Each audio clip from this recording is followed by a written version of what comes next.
नमस्कार दोस्तों, मैं शायद इस तरह कभी कोई वीडियो हरगिज नहीं बनाता, ना ही इस तरह आपके सामने आकर मैं बात करता। लेकिन क्या है कि लोग हम हिंदुओं की हमारी अच्छाई को, हमारी उदारता को, हमारी सहनशीलता को हमारी कमजोरी ना समझें। इसलिए आज मैं आपके सामने आकर आप लोगों से कुछ बात करने वाला हूं।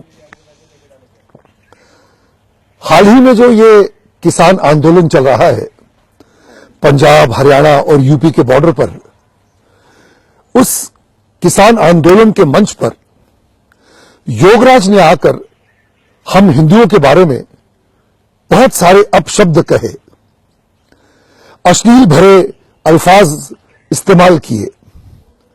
उसने ये कहा कि हम जो हिंदू हैं वो ट्रेटर्स हैं, हम हिंदुओं की कौम ट्रेटरों की कौम है, बुजदिलों की कौम है, और ही हेट्स हिंदूज। और उसने ये भी कहा कि ये हिंदू औरतें थीं, ये दो टके में अहमद शाह अब्दाली के समय पे बिका करती थीं, और हम सिख उन औरतों को बचाया करते थे। तो सबसे पहले तो मैं ये बात करना चाहता हूं कि किसान आंदोलन में ये हिंदू और सिखों के बीच ये दरार डालने का जहर ये कहां से आया। और मैं योगराज से ये पूछना चाहता हूं कि क्या सिर्फ पंजाब में ही किसान हैं? हां, खेती बाड़ी क्या सिर्फ पंजाब में ही होती है, पूरे हिंदुस्तान में नहीं होती? अरे भाई, गेट योर फैक्ट्स राइट।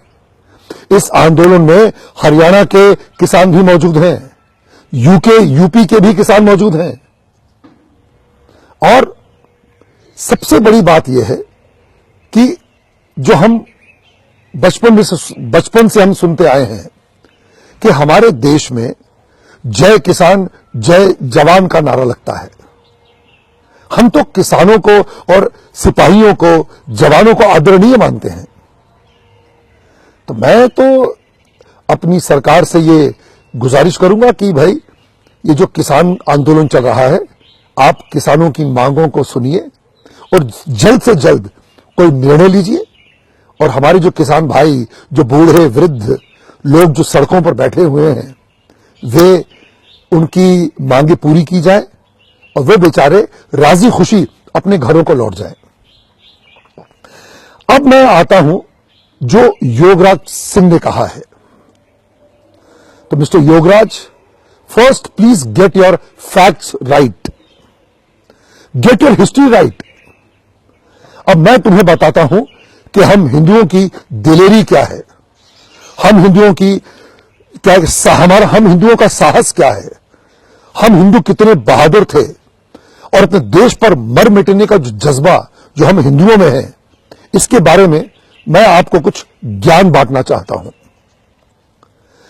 हमारे सिख धर्म में श्री गुरु गोविंद सिंह जी महाराज ने जब अपना खालसा पंथ शुरू किया था और उन्होंने 5 पहले प्राणियों से उनका बलिदान मांगा था, कहा था कि भाई, कौन अपने देश पर हमारे धर्म के लिए अपने प्राणों की आहुति देने को तैयार है, वो 5 शख्स सबसे पहले आगे आए।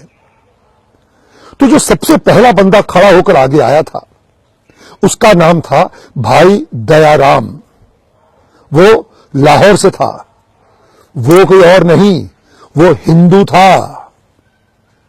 उसने सबसे पहले अपने प्राणों का त्याग करने के लिए वो गुरु गोविंद सिंह जी की एक आवाज पर खड़ा हुआ और वो पहला पंज प्यारा बना। जो दूसरा पंज प्यारा आगे आया अपने सर कलम करने के लिए, उसका नाम था धर्मदासन। वो भी एक हिंदू था, वो हस्तिनापुर मेरठ से था। और जो तीसरा जो पंज प्यारा आगे आया, उसका नाम था हिम्मत राय। ये उड़ीसा से था, पुरी से था, ये भी एक हिंदू था। और जो चौथा जो पंज प्यारा आगे आया अपने प्राणों का बलिदान देने के लिए, वो था मोहकम चंद। वो हिंदू द्वारका गुजरात से था, और जो पांचवा पंज प्यारा जो आगे आया वो था साहेब चंद, वो बिदर कर्नाटका से था, वो भी एक हिंदू था। And for your kind information, जो पहला पंज प्यारा था भाई दयाराम, वो भंगानी के युद्ध में गुरु गोविंद सिंह जी के लिए लड़ते हुए शहीद हुआ था, और जो दूसरा पंज प्यारा था वो नांदेड़ के युद्ध में गुरु गोविंद सिंह जी महाराज के लिए अपने उसने प्राणों की उसने आहुति दी थी, और जो तीसरा चौथा और पांचवा पंज प्यारा था ये चमकौर के युद्ध में गुरु गोविंद सिंह जी की खातिर, उनकी जान बचाने की खातिर उनके दो पुत्रों के साथ शहादत उन्होंने प्राप्त की थी। कहने का मतलब यह है कि तुम कह क्या रहे हो कि हिंदू कावर्ड्स हैं, हिंदू ट्रेटर्स हैं। ये पांच प्यारे थे, पंज प्यारे, जिन्होंने गुरु गोविंद सिंह जी महाराज को छठा खालसा बनाया था। सो कभी भी हिंदुओं की दिलेरी, उनके साहस, उनके आत्मविश्वास पर कभी सवाल मत उठाना। कहने का मतलब यह है कि गुरु महाराज के जो पंज प्यारे थे वे पांचों हिंदू थे, दलेर थे, साहसी थे, और वे गुरु महाराज की आज्ञा पर अपने प्राणों को न्यौछावर करने के लिए तैयार हुए थे। इसलिए कभी हिंदुओं की बहादुरी, उनकी सहनशीलता, उनके आत्म बलिदान पर कभी सवाल मत उठाना। अब आता हूं मैं बंदा बहादुर पर। बंदा बहादुर जिसने गुरु महाराज के दो साहबजादों की मौत का बदला लिया था, वो बंदा बहादुर कौन था? वो बंदा बहादुर था हिंदू ब्राह्मण, कश्मीरी पंडित। उसका असली नाम था लक्ष्मण दास। वो एक बैरागी था, एक तपस्वी था, जो अपने मोक्ष की प्राप्ति के लिए, ईश्वर की प्राप्ति के लिए संसार को त्याग चुका था। वो जंगलों में बैठकर बस पूजा पाठ करता था। जब उसकी गुरु गोविंद सिंह जी महाराज से भेंट हुई, और जब गुरु गोविंद सिंह जी महाराज ने उससे कहा कि आप अपने मोक्ष की प्राप्ति में लगे हुए हैं, लेकिन हमारा जो पूरा जो हिंदू समाज है, जो पीड़ित है, जो मुगलों के अत्याचार से त्रस्त है, उनका क्या, उनके उद्धार का क्या? तो स्वामी लक्ष्मणदास, उन्होंने अपना संन्यास त्यागा और वे गुरु महाराज के बंदा बने।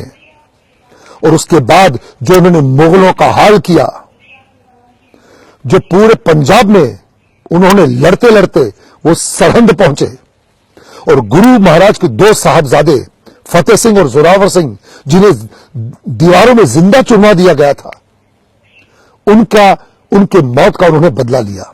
सरहंद की उन्होंने ईंट से ईंट बजा दी। वो कौन थे? वो भी हिंदू थे। उन्हें भी किसी हिंदू शेरनी माता ने ही जन्म दिया था। इसलिए कभी भी हिंदू कावर्ड्स हैं, हिंदू ट्रेटर्स हैं, ये बोलने की बात बिल्कुल मत करना। और तुम्हें पता है बंदा बहादुर की मृत्यु कैसे हुई थी? जब उन्हें पकड़कर दिल्ली ले जाया गया और उन्हें कहा गया कि तुम इस्लाम धर्म को कबूल करो, तो उन्होंने मना किया। उसके इनकार करने पर उनके बेटे का कलेजा उनके छाती से निकालकर उनके मुंह में ठूंसा गया। फिर भी उन्होंने शहादत स्वीकार की, उन्होंने मरना स्वीकार किया, लेकिन अपना धर्म परिवर्तन नहीं किया।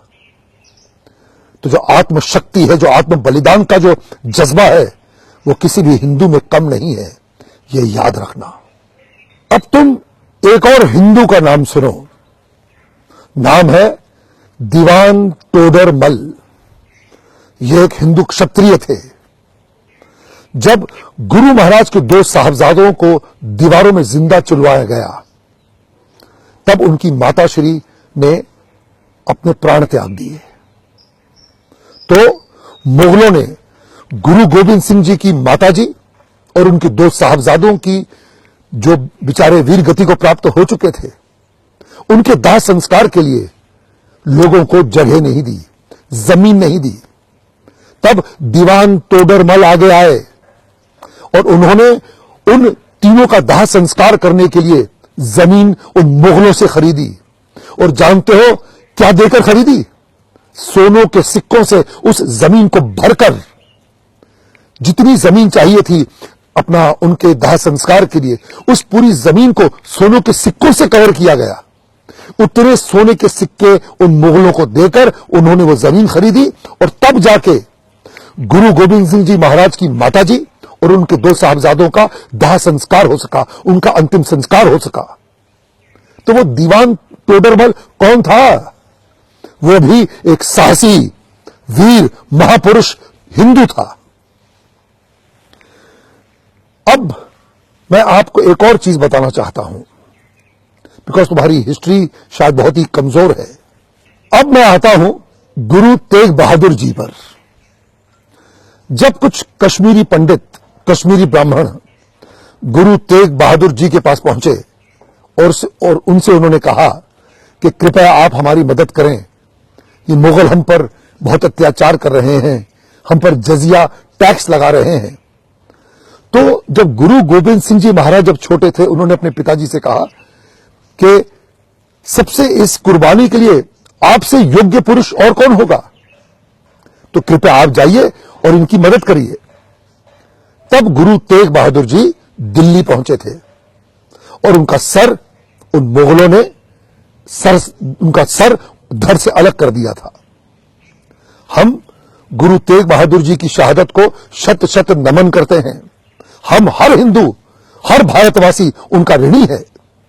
लेकिन मैं मिस्टर योगराज तुम्हें यह बताना चाहता हूं कि गुरु तेग बहादुर जी के साथ उनके 3 सेवादार जो उनके साथ गए थे, भाई मतीदास, भाई सतीदास और भाई दयाला, ये तीनों कौन थे? ये तीनों भी हिंदू थे। भाई मतीदास और भाई सतीदास हिंदू ब्राह्मण थे और भाई दयाला हिंदू क्षत्रिय थे। और गुरु तेग बहादुर जी की शहादत से पहले, उनका सर कलम करने से पहले, ये तीनों शहीद हुए थे। भाई मतीदास जी को उनकी जो बॉडी थी आरे से 2 भागों में काटी गई थी, उनको जिंदा काटा गया था। भाई सतीदास जी को रुई में लपेटकर तेल में डुबोकर जिंदा जलाया गया था और भाई दयाला को उबलते पानी में डालकर उन्हें उबालकर जिंदा मारा गया। तो इनकी शहादत, इनकी जिंदा दिली, इनका साहस, इनका पुरुषत्व, इनका पौरुष, उस पर सवाल कभी मत उठाना। ये ऐसे बहादुर थे। आप सोचो, क्या वो सिंघनिया, वो माता हुई, जो वीर माता थी, जिन्होंने ऐसे वीर महापुरुषों को जन्म दिया। तो कभी भी हमारी हिंदू माताओं को गाली मत देना। किसी हिंदू औरत को गाली देने का मतलब है कि तुम उन 5 प्यारों की माताओं को गाली दे रहे, उनकी माताओं को तुम गाली दे रहे हो। तुम दीवान टोडरमल की मां को गाली दे रहे हो। तुम बंदा बहादुर स्वामी लक्ष्मण दास की माता को गाली दे रहे हो।